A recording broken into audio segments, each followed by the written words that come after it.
Nosotros, el doctor José Hernández, vamos a hablar de salud porque se vienen desarrollando unas jornadas sobre emergencia aquí en Santa Fe. Hubo como dos grandes ejes.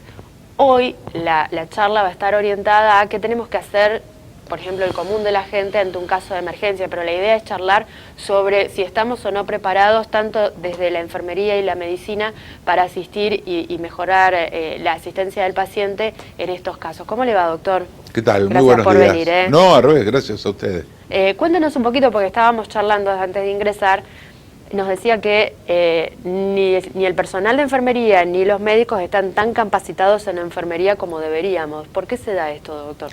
Mira, es un fenómeno muy interesante. Te hago un minuto de historia. En Estados Unidos empezó la historia más o menos en Nueva York, cuando vieron que atendían más rápido a un herido en Vietnam que en la ciudad de Nueva York. Y ahí empezaron a decir, tenemos que hacer un sistema de emergencia, lo que se llamó servicios de emergencias médicas. Y empezaron a organizar, a capacitar, a poner un número que para ellos es el 911 universal de acceso al sistema de emergencias, y empezaron a crear, digamos, la etapa prehospitalaria, o sea, lo que pasa puertas afuera del hospital, con el concepto de que la ambulancia que va, o el que va, o el primer respondedor, es la extensión de la mano del hospital para asistir a algo. Nosotros quedamos un poco atrás, donde la etapa de la emergencia quedó algo así en el descuido. Si hacemos un poco de historia en la ciudad de Buenos Aires, y asumo que acá en Santa Fe es lo mismo, la guardia la hacían los practicantes, o sea, los estudiantes de medicina hacían las guardias. Y era un conocimiento no completamente formal, altamente empírico, sin ninguna sustentación bibliográfica fuerte. De hecho, cuando yo cursé en la Universidad de Buenos Aires mi carrera médica, la materia de emergencias no existía. ¿Y hoy existe, doctor? Hoy empieza a existir dentro de algunas cátedras, pero todavía como materia, como currícula, no está. Pero cada vez se le está dando más importancia. De hecho, hay un viejo concepto que por suerte está cambiando, que es el médico recién recibido iba el fin de semana. Dentro del fin de semana iba a la noche. Y dentro de la noche salía en ambulancia. O sea, un combo explosivo teniendo en cuenta realidades como, por ejemplo, aquí en Santa Fe, nosotros los fines de semana tenemos alta demanda de accidentes de tránsito, alta demanda por hechos de violencia. Es complicado. Me imagino que en Buenos Aires debe ser igual. Es lo mismo. Y en el país, lo que quizás cambia, la densidad demográfica, que hay más población acá que acá, pero la media es exactamente lo mismo. Entonces mandabas a la persona menos capacitada a estar solo frente a resolver la situación en la calle, porque vos en el hospital tenés a quién consultar cuando tenés dudas, estás rodeado, es otro ambiente. Eso por suerte está empezando a cambiar, se está empezando a profesionalizar, se está empezando a tomar con más seriedad la guardia, hay personal más capacitado, y no hablemos del médico, sino hablemos del equipo de salud. Hay médicos, hay enfermeras, hay estructura organizada para responder ante la emergencia. María José, fíjate lo siguiente, los americanos son muchas cosas, pero no son tontos. En este momento es una de las horas médicas mejor pagas, es la emergentología en los Estados Unidos. Y lo que uno imagina es que si es mejor paga, tiene que ver con que a partir de la primera asistencia, que es la más importante, cuando se deriva al hospital, bueno, se reduce mucho el gasto posterior. Tanto el gasto como la rehabilitación posterior.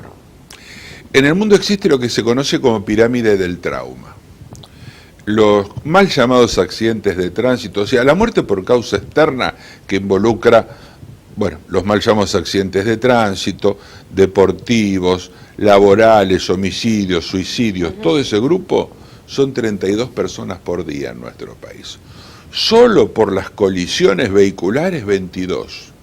Y hay algo que se llama pirámide. Por cada muerto hay 10 heridos graves, de los cuales 5 quedan con secuelas permanentes. Si vos no haces bien las cosas de entrada, no bajás la mortalidad, pero tampoco bajás la posible discapacidad. Claro. Porque la mitad de esos 10 quedan con secuelas permanentes de por vida. Y esas personas es necesario atenderlas bien de entrada. ¿Y qué es lo que hay que tener en cuenta, doctor, para actuar de la mejor manera ante un politraumatizado, por ejemplo? Claro. A ver, hay que partir de un concepto. Los médicos siempre vamos a llegar tarde. Bien. Punto. Siempre. Siempre, a menos que justo te la ambulancia acá y vos te caigas acá. Pero hay un gap, un espacio entre que me avisan, llamo, sale y llego. Por eso la comunidad tendría que entrenar en lo que se podría llamar primer respondedor, socorrista, primera asistencial, en cada grupo de trabajo, en cada colegio, en cada oficina, en cada institución, en cada lugar donde hay gente, tendría que haber 1 o 2 personas entrenadas en comenzar a hacer lo correcto. Y esa cadena debe ir superándose. ¿Qué significa? Yo empiezo a atenderlo hasta que llega alguien más capacitado que yo y continúa con la atención, donde el máximo se supone que es el hospital. Entonces tenemos que entrenar bien a la gente. Y con la realidad de que no tiene que ser necesariamente el médico. La ciudad es que hay médicos, pongamos médicos, pero puede ser el equipo de salud, que puede ser el enfermero. Yo he ido a provincias a capacitar, especialmente en la zona de la Ruta 40, que ahí entrenamos guardaparques. Hay lugares donde no sale ni el enfermero ni el médico, sale el chofer. Entrenemos al chofer. O sea, hay que entrenar a la persona que está y al grupo de asistencia. Y con eso, lo que usted dijo es lo más importante, bajamos la secuela, bajamos esa persona. Lo mejor es evitar que le pase. Sí. Eso sería lo ideal. Pero una vez que ocurrió, bueno, tratemos de hacer lo mejor posible para favorecer la recuperación. Entonces decía, lo importante que sería que estemos todos capacitados, o por lo menos un referente, para actuar en un caso que nos puede llegar a tocar, porque en realidad todos circulamos por Santa Fe o por las calles, todos en algún momento hemos visto un accidente de tránsito y no sabemos qué hacer. Lo primero que atinamos es a mover. Sí. O al revés, no lo toquen, nadie haga nada, hasta cómo manejar una hemorragia de entrada, que solo lo básico es comprimir la hemorragia. Entonces dice, nadie lo toque, miren. O sea, hay que enseñar a hacer las cosas, pero bien. Y eso trae un tiempo. Yo creo que tendría que ser una currícula, no solo en la carrera médica, sino tendría que ser una currícula en cualquier proceso docente. Los alumnos de los últimos años de la secundaria tendrían que estar formados en eso. O sea, crear una cultura de la atención y de la prevención es muy necesario en una sociedad, para que nos podamos atender.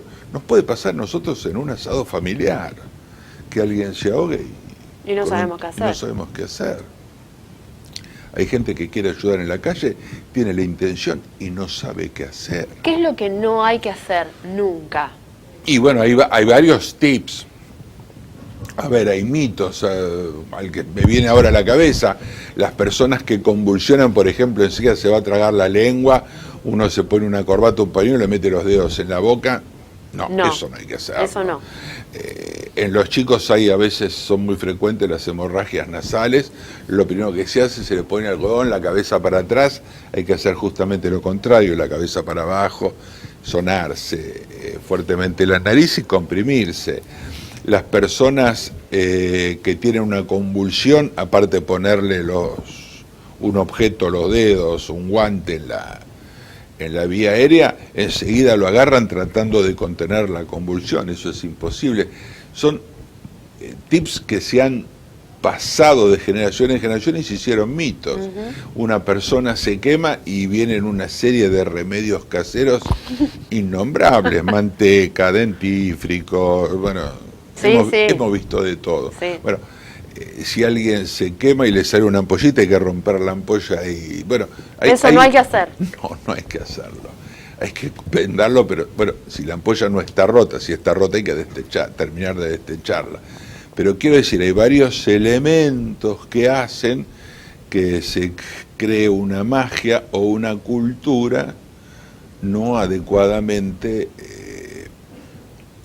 que le sirva a la persona que uno quiera atender. Doctor, ¿qué es lo que se viene en materia de emergencia? ¿Qué es lo último que debemos estar al tanto, por lo menos a nivel autoridades, para empezar a diagramar otro tipo de nivel de emergencia? Bueno, primero tomarlo como una materia seria que tendría que estar ya instalada desde el pregrado. En el posgrado ya hay residencias de emergencia, hay una capacitación un poco mayor y se está cambiando. Cuando yo digo profesionalizando, la medicina tiene una parte que últimamente se llama medicina basada en la evidencia. ¿Qué quiero decir? Si yo produzco este hecho médico, por ejemplo, un antibiótico, o doy determinado medicamento, es porque tengo una experiencia previa hecha. En medicina de la emergencia había mucho conocimiento que podríamos llamar empírico. Y en mi experiencia esto es así, porque yo he visto, no, eso no sirve de nada. Tienen que estar arreglados, tienen que estar adecuadamente analizado y adecuadamente escrito. Eso es lo que se viene, la profesionalización de la medicina, por lo menos en la etapa de emergencias. Acá en Santa Fe hay muy buenos profesionales, me invitaron porque, como suele pasar, nadie es profesor de su tierra, pero yo conozco, por ejemplo, a un gran amigo, Horacio Locatelli, creo que está en el Hospital Cuye, sí. Y es unas personas hiperentrenadas en esto, o en Rosario, Pellegrino, o sea, hay gente muy, pero muy capacitada en esto.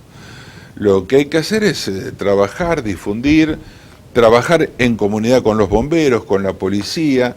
Yo le preguntaría a las autoridades, si alguno está escuchando en este momento, cuántos simulacros han hecho, tanto en escuelas como en edificios públicos como en hospitales, cuántos simulacros de evacuación. ¿Cuántos? Es lo más simple. ¿Cuántos al año? Nunca, seguramente. Sí. Después de Cromañón empezaron a poner carteles de evacuación. No sé si vos viste que hay evacuación. Y yo a veces voy a los hoteles, cerrás la puerta y atrás de la puerta del hotel dice usted está aquí. ¿No? Y vos imaginate que en ese lugar hay un incendio. ¿Vos qué vas a hacer en medio del incendio? A ver, yo estoy aquí, tengo que ir para allá. Me tengo que correr. No, si no lo practicaste no sirve para nada. O sea, se hicieron normas para cumplir con leyes, pero si no están adecuadamente entrenadas no tienen ningún sentido. Doctor, le agradecemos muchísimo la presencia. Sabemos que en minutos nada más va a estar dando la segunda charla. Sí, para la comunidad. Para la comunidad en la sede de OSDE, así que si están interesados y tienen unos minutitos, que se pasen por ahí. Dale, te Gracias, agradezco doctor. mucho. No, por favor, muy buenos días.